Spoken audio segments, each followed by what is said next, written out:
Hey there. Subscribe to my channel. And also press this bell icon, so you never miss any new updates, cause whenever we upload new video you will get a notification on your phone.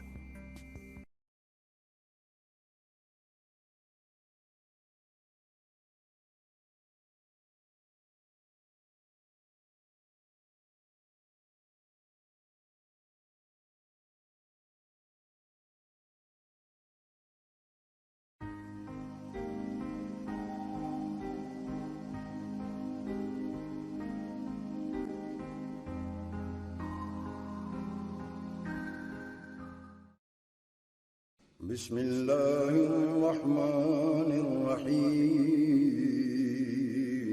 شروع اللہ کے نام سے جو بڑا مہربان نہایت رحم والا۔ الحمد لله نحمده ونستعينه ونستغفره ونؤمن به ونتوكل عليه ونعوذ بالله من شرور أنفسنا ومن سيئات أعمالنا، من يهده الله فلا مضل له ومن يضلله فلا هادي له، ونشهد أن سيدنا وسندنا ونبينا ومولانا محمدا عبده ورسوله، أما بعد فأعوذ بالله من الشيطان الرجيم، بسم الله الرحمن الرحيم، يا أيها الذين آمنوا اتقوا الله ولتنظر نفس ما قدمت لغد،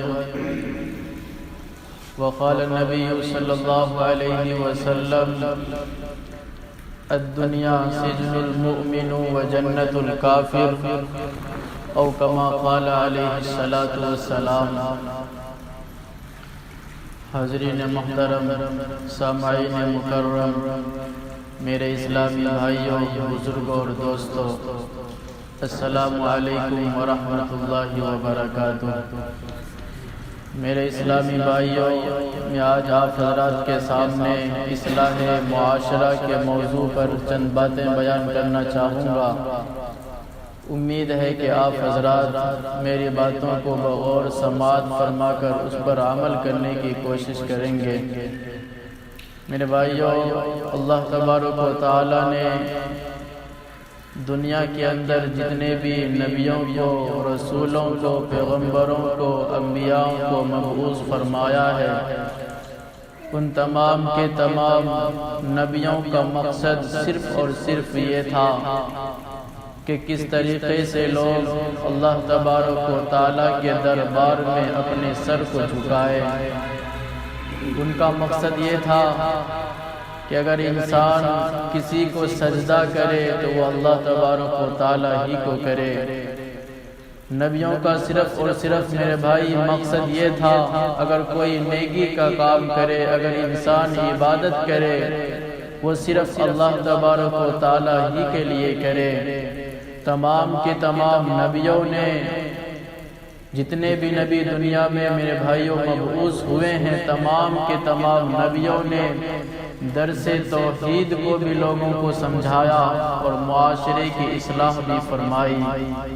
تمام کے تمام انبیاء کرام علیہم السلام اپنے اپنے ادوار کے اندر معاشرے کی اصلاح فرمائی ہے۔ تمام کے تمام نبیوں نے اپنے اپنے طریقے کار سے لوگوں کی اصلاح فرمائی، معاشرے کی اصلاح فرمائی۔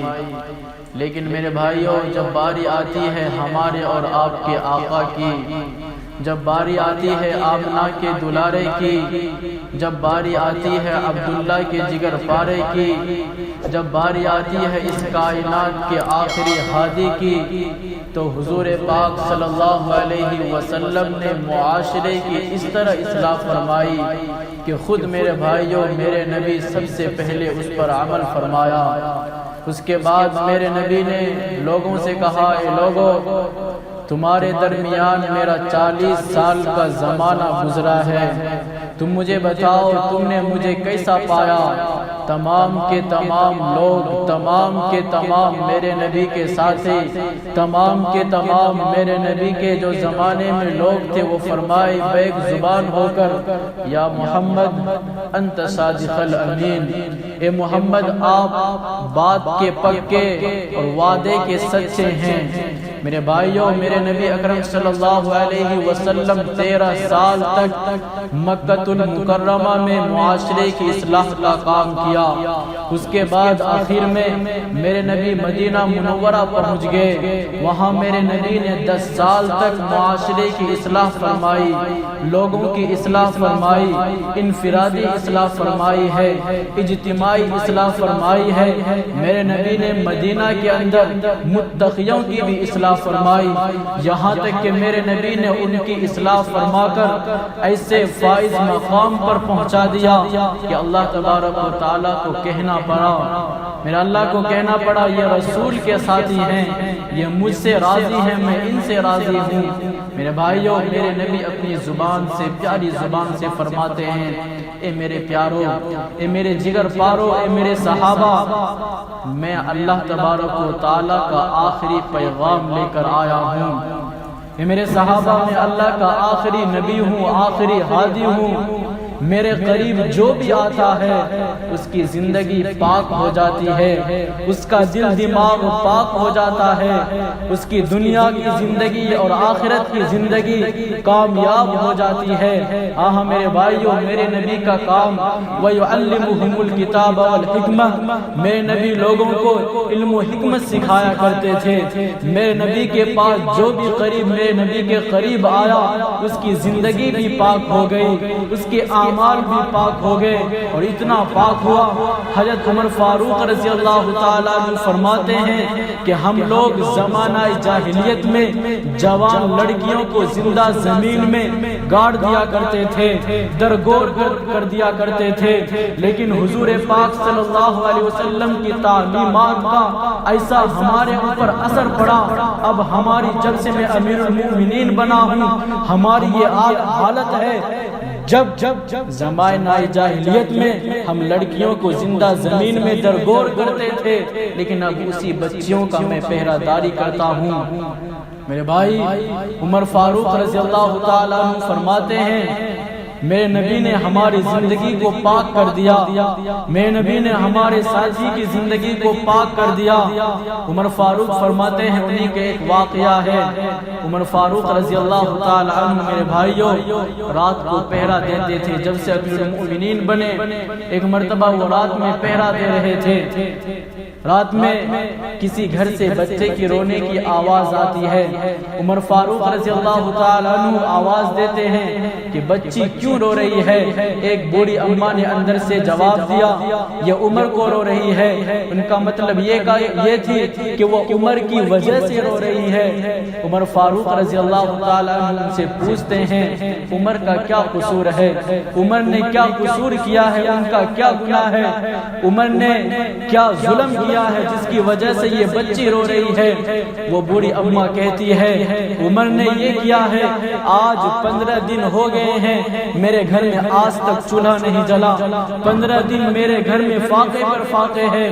عمر رضی اللہ تعالی عنہ میرے بھائیوں یہ بات سن کر کہتے ہیں بیچارے عمر کو تمہارے فاقے پن کا کیا معلوم ہے، بیچارے عمر کو تمہاری محتاجگی کا کیا معلوم، بیچارے عمر کو تمہاری ضرورتوں کو کیا معلوم۔ وہ بوڑھی اماں کہتی ہیں میرے بھائی میرا بیٹا جس عمر کو میرے فاقے پن کا معلوم نہیں اس کو خلافت کی کرسی کو چھوڑ دینا چاہیے، اس کو خلافت کی کرسی کو چھوڑ کر کہیں اور چلا جانا چاہیے۔ یہ بات سن کر میرے بھائیوں عمر فاروق رضی اللہ تعالی عنہ کی چیخیں نکل گئی، وہ رونے لگے، فوراً اپنے گھر گئے، بیت المال میں ایک بوری میں آٹا کو بھرا اور چند اور چیزوں کو لیا، اپنے اوپر اٹھانے لگے۔ عمر فاروق رضی اللہ تعالی عنہ کا غلام زید سامنے آ جاتا ہے اور وہ کہتا ہے امیر المؤمنین آپ امیر المؤمنین ہیں، آپ یہ کیسے کام کر سکتے ہیں، یہ کام ہمارا ہے۔ عمر فاروق کہتے ہیں بازو ہٹ جاؤ، میرے سامنے سے ہٹ جاؤ، قیامت کے دن کوئی کسی کا بوجھ نہیں اٹھائے گا۔ ہاں میرے مسلمان بھائیوں، آج تم جس بچے کے پیچھے، جس بیوی کے پیچھے اپنی زندگیوں کو برباد کر رہے، میرا اللہ قرآن کریم کے اندر کہتا ہے قیامت کے دن آپ کی بیوی آپ کی ساتھ دینے والی نہیں ہے، قیامت کے دن آپ کا بچہ آپ کا ساتھ دینے والا نہیں ہے، قیامت کے دن آپ کے والدین آپ کے ساتھ دینے والے نہیں ہیں، قیامت کے دن آپ کے وہ دوست جو آپ کو گناہ کرنے کی دعوت دیتے ہیں، اس پر آپ کو آمادہ کرتے ہیں، یہ دوست میرے بھائیوں قیامت کے دن آپ کا ساتھ دینے والا نہیں۔ عمر فرما رہے ہیں میرے بھائی پرے ہٹ جاؤ، قیامت کے دن کوئی کسی کا بوجھ نہیں اٹھائے گا۔ عمر فاروق میرے بھائیوں وہ سامان کو لاتے ہیں، اس بوڑھی اماں کے پاس آتے ہیں، اپنے ہاتھ سے خود انہوں نے لکڑیوں کو جمع کیا، چولہا کو جلایا، انہوں نے اپنے ہاتھ سے خود آٹے کو گوندھا، روٹی بنائی، کھانا بنایا، ان دونوں کو بوڑھی اماں کو اس کے بچے کو کھلایا، ان دونوں نے کھانا کھا کر ایک ٹھنڈی آہ بھری سانس لیا اور انہوں نے کہا کاش عمر کی جگہ پر تو ہوتا۔ یہ جواب سن کر میرے بھائیو عمر فاروق رضی اللہ تعالی عنہ کہتے ہیں اے مائی جس عمر کو تیری بیٹی رو رہی تھی وہ عمر میں ہی ہوں۔ آہا میرے بھائیو، میرے نبی کی تعلیم، میرے نبی کی دعوت، میرے نبی کا گھرانہ اور میرے نبی کا میرے بھائیو میرے نبی کی دین، میرے نبی نے جس تعلیم کو صحابہ پر میرے بھائیو محنت کیا ان کی زندگی ہی بدل گئی۔ میرے نبی میرے بھائیو اپنی پیاری زبان سے فرماتے ہیں، میں آج آپ حضرات کے سامنے معاشرے کے اوپر موضوع لے کر آیا ہوں۔ میرے نبی فرماتے ہیں معاشرے کی اصلاح کا سب سے جو پہلا پہلو ہوتا ہے، میرے نبی فرماتے وہ میرے بھائیو جھوٹ سے اجتناب ہے۔ آج اپنے دل پر ہاتھ رکھ کر میرے بھائیو سوچو، آج ہمارے معاشرے میں خود ہمارے گھروں میں کتنا جھوٹ بولا جاتا ہے، بلکہ یہ گناہ ہے لیکن آج لوگ اس کو گناہ نہیں سمجھتے۔ جھوٹ پر جھوٹ لوگ آج بولنے کو تیار ہیں، ہر جگہ پر آپ کو جھوٹ بولنے والے مل جائیں گے۔ آپ دکانوں میں چلے جائیے، بازاروں میں چلے جائیے، آپ کو ہر جگہ میرے بھائیو جھوٹ کی بدبو نظر آئے گی۔ میں آپ کو اپنے نبی کا حدیث سناتا چلوں، میں آپ کو بتاتا چلوں، میں نبی فرماتے ہیں جو دنیا کے اندر جھوٹ بولتا ہے وہ قیامت کے دن میرے قریب بھی نہیں آئے گا۔ ہاں میرے بھائیو جھوٹ بولنے والے کا تو اتنا خطرناک عذاب ہے جس کو آج ہم گناہ نہیں سمجھتے۔ سورہ سات اٹھا کر دیکھیے، آپ سورہ سات کو پڑھیے، 23ویں جز کے اندر میرا اللہ جھوٹ بولنے والے کو کذاب سے پکارا ہے۔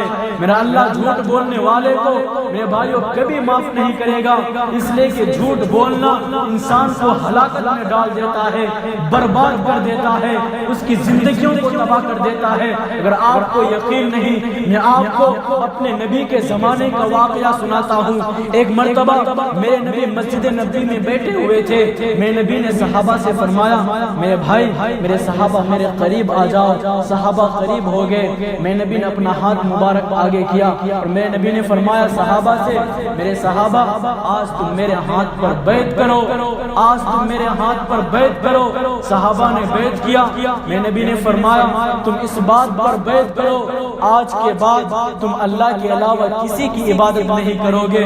انہوں نے بیعت کیا، پھر میرے نبی نے کہا اس بات پر تم بیعت کرو تم نماز کے عادی بنو گے۔ انہوں نے بیعت کیا، پھر میرے نبی نے فرمایا اس بات پر تم بیعت کرو شریعت کے مطابق اپنی زندگی گزارو گے، میرے سنت پر عمل کرو گے۔ انہوں نے بیعت کیا، پھر میرے نبی فرماتے ہیں صحابہ سے میرے بھائی اسلام کی جو بنیادی اصول ہیں، اسلام کی جو بنیاد ہے 5 چیزوں پر ہے۔ سب سے پہلا توحید ہے، اللہ کے علاوہ کوئی ہمارا مشکل کشا نہیں، اللہ کے علاوہ کوئی ہمارا بگڑی بنانے والا نہیں، اللہ کے علاوہ ہمیں کوئی کچھ دینے والا نہیں۔ میں نبی دوسرا فرماتے ہیں اسلام کی بنیاد جو 5 چیزوں پر ہے اس میں دوسرا نمبر پر آتا ہے صلاۃ، یعنی نماز۔ کسی بھی حالت میں نماز معاف نہیں، میرے نبی کس کو کہہ رہے؟ صحابہ کو کیوں کہہ رہے؟ کیا صحابہ کو معلوم نہیں تھا؟ ہاں میرے بھائیوں معلوم تھا، ہمیں بتانے کے لیے، آگے آنے والی امت کو بتانے کے لیے۔ دیکھو میں صحابہ سے اپنے ہاتھوں پر بیعت دے رہا ہوں، کس چیز پر؟ نماز کے اوپر، توحید کے اوپر، زکوٰۃ کے اوپر، رمضان کے روزے کے اوپر، حج کے اوپر۔ آگے میں نبی فرماتے ہیں تیسرے نمبر پر اسلام کی بنیاد کا تیسرا نمبر زکوٰۃ ہے، چوتھا نمبر رمضان کے روزے ہیں، سب سے آخر میں پانچواں نمبر میرے بھائیو حج ہے۔ کہ میں نبی فرماتے ہیں یہ اسلام کے بنیادی اصول ہیں۔ صحابہ نے بیعت کیا، اسی مجمع میں سے میرے بھائیو ایک شخص کھڑا ہوتا ہے، وہ کہتا ہے اللہ کے رسول صلی اللہ علیہ وسلم میں ایمان لانا چاہتا ہوں، میں آپ کے ہاتھ پر بیعت کرنا چاہتا ہوں۔ اللہ کے نبی خوش ہو گئے، اللہ کے نبی نے اپنا ہاتھ آگے کیا اور میں نبی نے فرمایا تم اس بات پر ہمارے ہاتھ پر بیعت کرو، اللہ کی الوہیت کو مانو گے، رسول کی رسالت کو مانو گے۔ یہ بات سن کر میرے بھائی انہوں نے اپنے ہاتھ کو پیچھے کر لیا۔ میں نبی حیران ہو کر فرمانے لگے کیا بات ہے؟ تم کہہ رہے تھے میں بیعت کرنا چاہتا ہوں، لیکن جب میں اپنے ہاتھ کو آگے بڑھایا تو نے اپنے ہاتھ کو پیچھے کیوں کیا؟ وہ کہنے لگا اللہ کے رسول صلی اللہ علیہ وسلم میں بہت بڑا گنہگار ہوں، میں بہت بڑا مجرم ہوں، میں بہت بڑا شرابی ہوں، چور ہوں، زانی ہوں۔ اللہ کے نبی صلی اللہ علیہ وسلم آپ مجھ سے ایک چیز کا وعدہ کیجئے، بیعت کے بعد آپ مجھ سے یہ نہیں کہیں گے کہ تو نے زنا کیوں کیا تھا، تو نے شراب کیوں پیا تھا، تو نے چوری کیوں کی تھی۔ اللہ کے نبی فرماتے ہیں میرے بھائی اسلام کی بنیادی اصول میں یہ ہے کہ اگر کوئی مسلمان اسلام کے قانون کے مطابق کوئی مسلمان شراب پیتا ہے تو ان کی سزا یہ ہے اس کو کوڑے لگائے جائے۔ اگر کوئی مسلمان چوری کرتا ہے اس کے ہاتھ کو کاٹا جائے، اگر کوئی مسلمان زنا کرتا ہے اس کو سنگسار کیا جائے۔ میں نبی فرماتے ہیں میرے بھائی تو ایک بات پر میرے سے بیعت کر لے کہ آج کے بعد تو جھوٹ کبھی نہیں بولے گا۔ وہ کہتا ہے اللہ کے رسول بس اتنی سی بات، میں اس پر بیعت کرنے کو تیار ہوں۔ میرے بھائیو انہوں نے اللہ کے نبی کے ہاتھوں پر اس بات پر بیعت کیا آج کے بعد میں جھوٹ نہیں بولوں گا۔ وہ گھر چلا گیا، رات کو سویا۔ میرے بھائیو بہت بڑا وہ چور تھا، زانی تھا، شرابی تھا، اس کو لت لگا ہوا تھا۔ آج دنیا کے اندر کسی کو کسی چیز کی لت لگ جاتی ہے، میرے بھائیو وہ لت جلدی نہیں چھوٹتی۔ آج دیکھیے تو صحیح ہمارے نوجوانوں کو آج ایک لت لگی ہوئی ہے، یہ نحوست موبائل کا۔ آپ ان سے کہیے 2 دن موبائل سے دور ہو جائے، نہیں ہو سکتا۔ وہ کہتے ہیں ان کو بھی میرے بھائیوں لت لگی ہوئی تھی، وہ جا کے سوتا ہے، جب رات کا کچھ حصہ گزر جاتا ہے اس کی نیند خود بخود کھل جاتی ہے، آٹومیٹک وہ میرے بھائیوں نیند سے بیدار ہو جاتا ہے۔ اس کے دل میں خیال آتا ہے میں چوری کروں گا، چوری کا سامان لے کر اپنے گھر سے باہر نکل گیا۔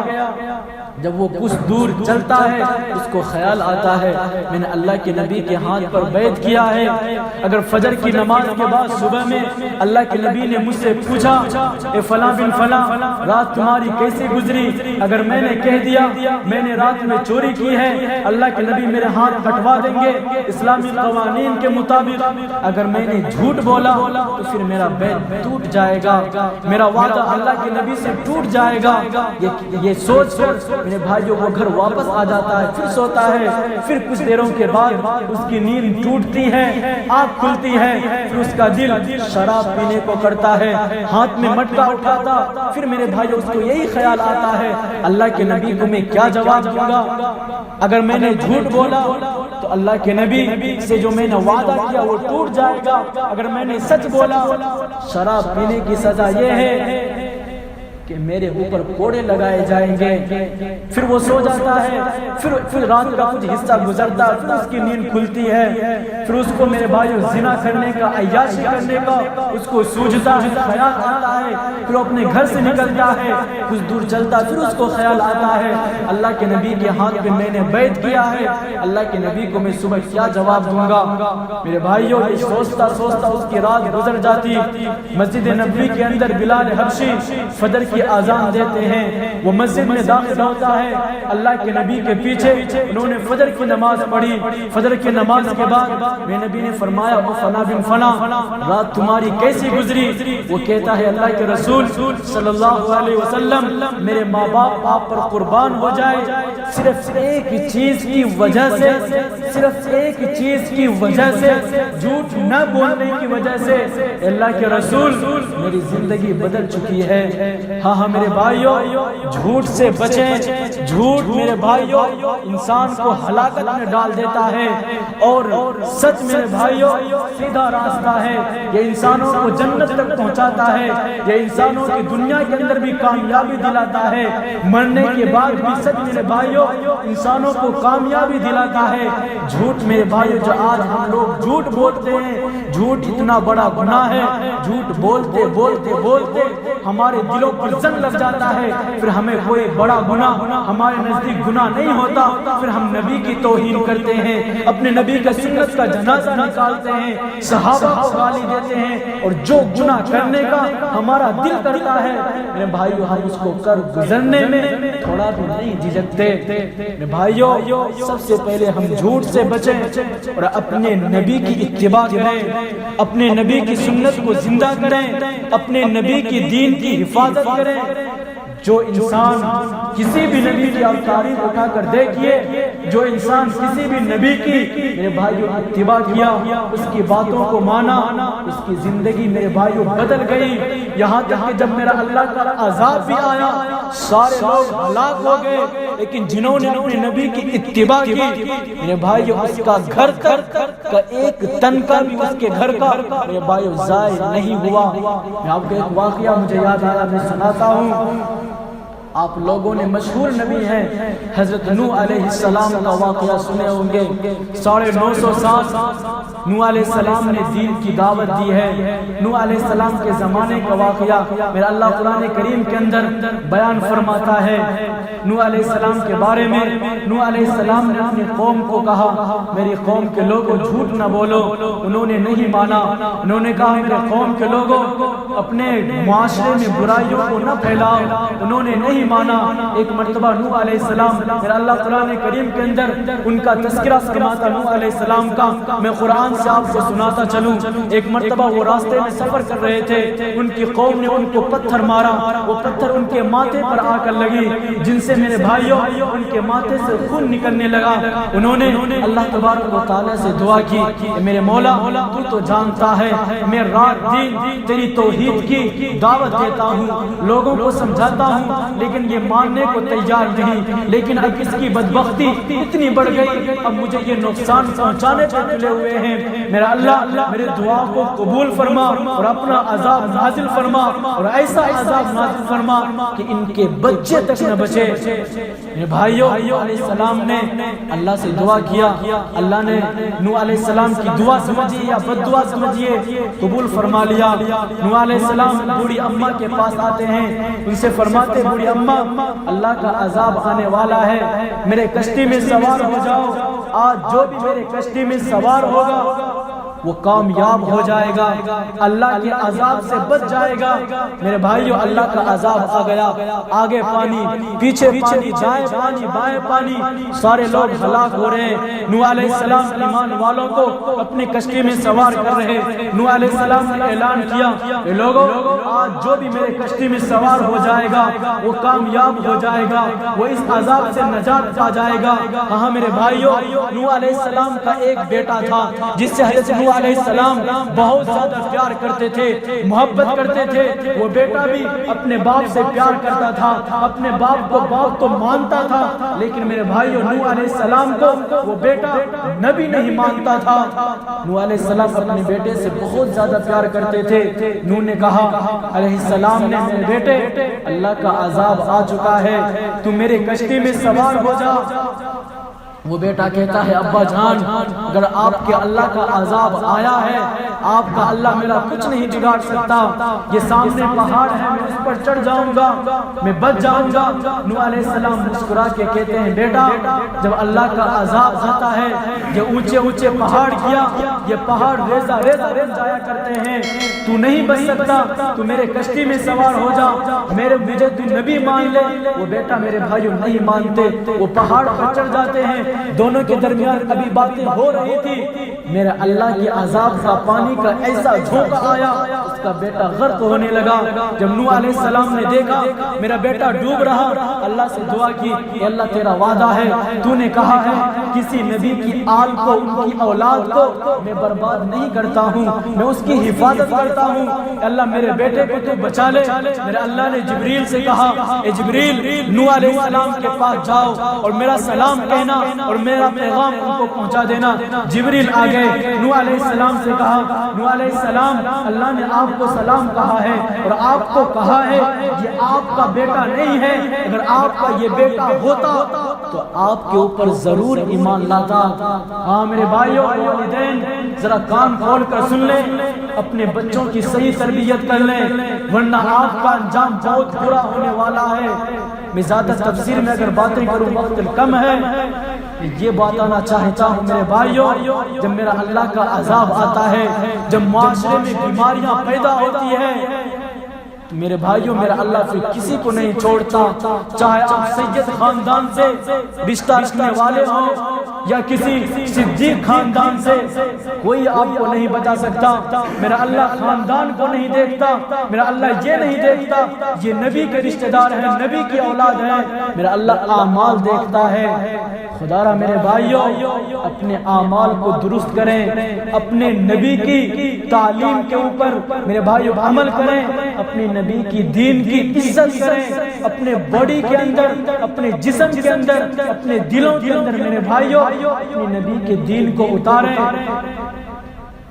اگر آپ میرے بھائیوں سے ماننے کو تیار ہو جائیں آپ کی زندگی خود بخود بدل جائے گی، لیکن آج ایک آپ ہیں جو دین کی بات، اللہ کی بات سننے کو تیار ہی نہیں۔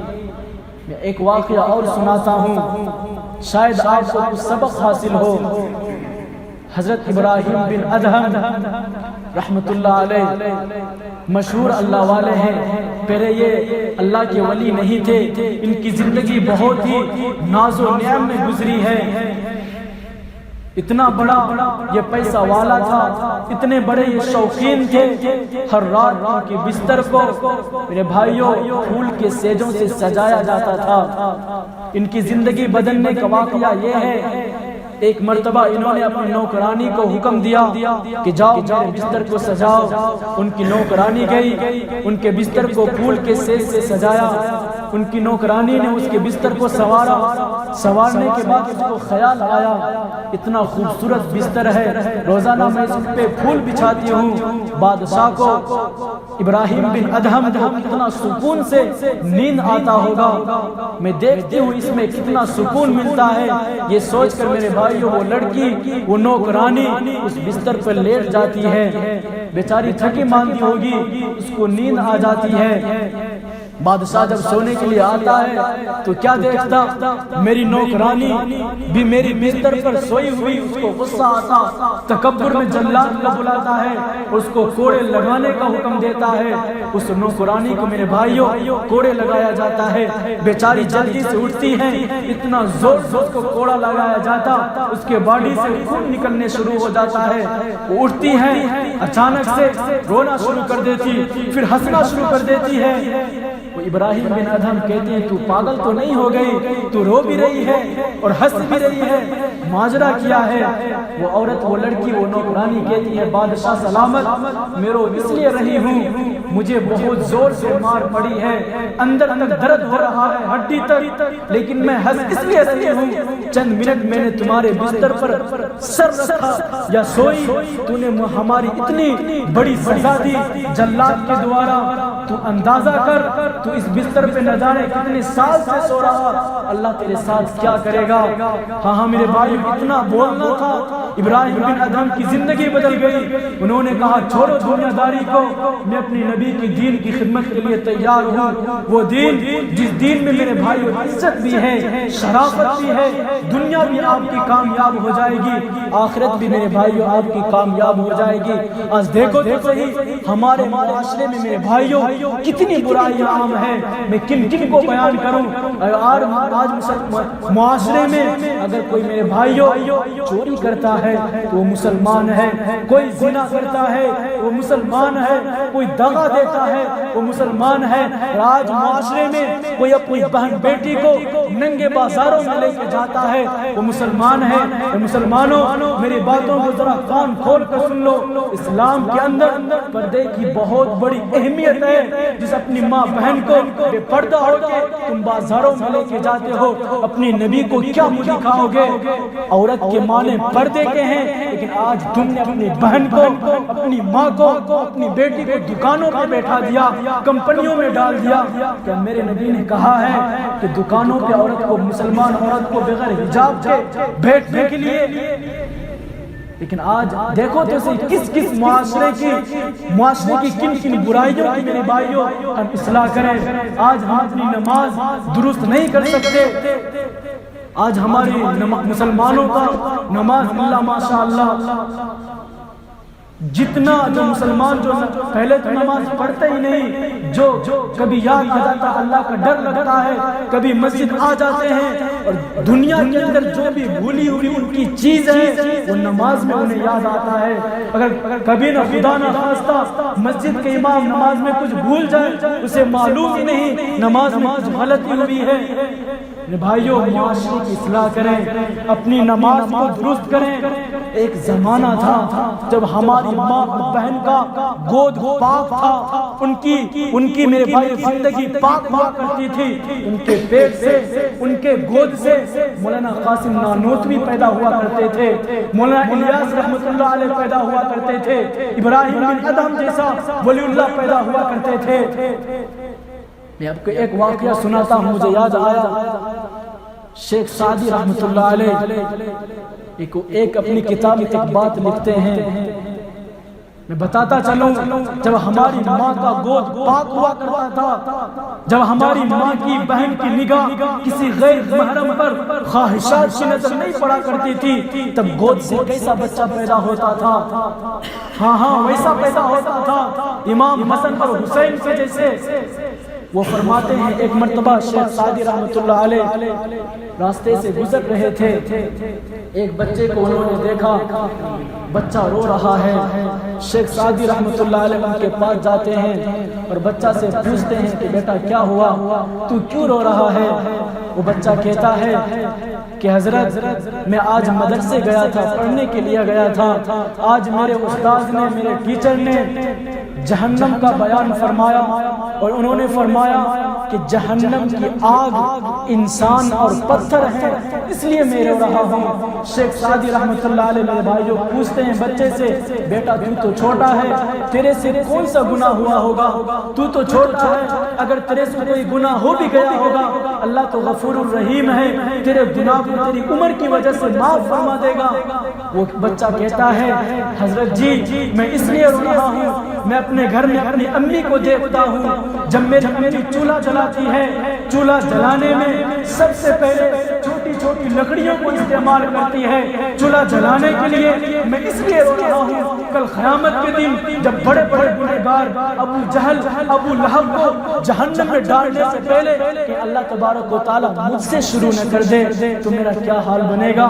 ہاں میرے بھائیوں، جب ہماری ماں بہن کا گود پاک تھا، جب اس کی نگاہ پاک ہوا کرتی تھی، تب گود سے ایسا بچہ پیدا ہوا کرتا تھا، امام حسن اور حسین کے جیسے بچہ پیدا ہوا کرتے تھے۔ میں آپ کو امام حسن اور حسین کا واقعہ سناتا چلوں۔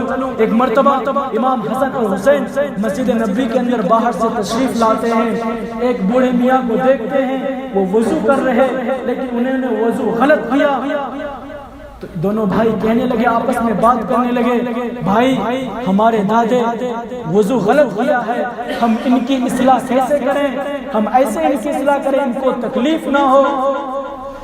تو بڑے بھائی امام دونوں بھائی کہتے ہیں چلو ایک لوٹا لو، اس میں پانی لو۔ دونوں نے جگ میں پانی لیا، یا اس زمانے میں جو بھی برتن ہوا کرتا تو اس میں دونوں نے پانی لیا، اور اس بوڑھے میاں کے پاس آتے ہیں امام حسن اور حسین میرے نبی کے نواسے، اور بوڑھے میاں سے کہتے ہیں کہ دادے جان ہم دونوں بھائی آپ کے سامنے وضو کرتے ہیں، آپ ہمیں بتائیے ہم دونوں بھائی میں سے کس کا وضو غلط ہے۔ وہ دونوں بھائی وضو کرتے ہیں، بوڑھے میاں پہچان لیتے ہیں اور کہتے ہیں بیٹا تو کون ہے، تمہارے دونوں کو وضو غلط نہیں، وضو تو ہماری غلط ہے، میں نے وضو غلط کیا ہے۔ ہاں میرے بھائیوں، ایک زمانہ تھا جب ہماری ماں بہن کے گود سے ایسے اولاد پیدا ہوا کرتے تھے، لیکن آج زمانہ ہے کہ ہمارے معاشرے کے جو بچے ہیں آج باپ سے گناہوں میں آگے بڑھے ہوئے ہیں۔ کیوں؟ آج سیریل کے سامنے مووی کو دیکھ کر ہمارے بچہ پیدا ہو رہے، تو اس کا اثر میرے بھائیوں کیا ہوگا؟ خدا را میرے بھائیوں اپنے معاشرے کی اصلاح کریں، معاشرے میں جو برائیاں آج عام ہیں اس کو میرے بھائیوں ختم کریں، اور میرے نبی کی سب سے بڑی حدیث معاشرے میں سلام کو پھیلاؤ۔ آج جس کے پاس چند روپیہ آ جاتا ہے کسی چھوٹے کو سلام کرنے کو تیار نہیں، غرور میں چھوٹا مجھے سلام کرے، حضرت مجھے سلام کرے، چند روپیوں کی وجہ سے۔ خدارا میرے بھائیوں تکبر نہ کرو، میرے اللہ کو تکبر کبھی پسند نہیں۔ آپ کو کسی نبی کا واقعہ یا کسی صحابہ کا زمانے کا واقعہ نہیں بتانا چاہتا، خود اپنے زمانے میں دیکھ سکتے ہو جس نے تکبر کیا اللہ نے اس کے تکبر کو کیسے ختم کیا۔ خدارا سلام کو معاشرے میں رواج دو، میرے نبی کی سب سے اہم یہ سنت ہے، یہاں تک کہ میرے نبی نے فرمایا اگر کوئی شخص سلام میں پہل کرتا ہے، یعنی پہلے سلام کرتا ہے، کسی کو یہ نہ سمجھتا میں بڑا ہوں میں کیوں سلام کروں، اگر کوئی شخص دنیا کے اندر سلام میں پہل کرتا ہے، پہلے کسی کو سلام کرتا ہے، کل قیامت کے دن اس کا محل، اس کا گھر میرے گھر کے قریب ہوگا۔ کتنی بڑی میرے بھائی یہ حدیث ہے جس سلام کو آج ہم نہیں سمجھتے۔ اگر کوئی سلام کرتا بھی ہے تو پورا ہم اس کا جواب بھی نہیں دیتے۔ خدا را میرے بھائیوں جو چند باتیں میں نے آپ سے کہی ہے، یہ تمام باتوں پر چند باتوں پر میرے بھائیوں عمل کرنے کی کوشش کریں، تب میرے بھائیوں ہمارے معاشرے میں جو برائیاں ہیں وہ ختم ہو سکتی ہیں۔ امید ہے کہ آپ حضرات میری ان تمام باتوں پر غور و فکر کرنے کی اور عمل کرنے کی کوشش کریں گے۔ اللہ تعالی ہم سب کو کہنے سننے زیادہ عمل کی توفیق عطا فرمائے۔ وآخر دعوانا ان الحمدللہ رب العالمین۔ جو حضرات سنت نہ پڑھیں سنت پڑھ لیں۔